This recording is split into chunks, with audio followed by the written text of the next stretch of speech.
The Marqeta platform enables you to build and manage your custom card program using our modern, RESTful API.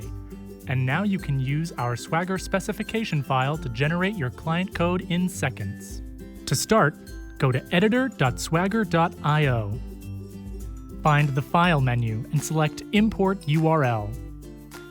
Point to the Swagger file hosted by Marqeta and import the specification. Click Generate Client and select your language of choice. Let's try Java. The Swagger editor will batch up the code and download a zip file to your computer. Once you extract it, you can open the README file to start reading the documentation for your freshly generated client code. You'll find all the endpoints you need to set up cards, user accounts, spend controls, and more.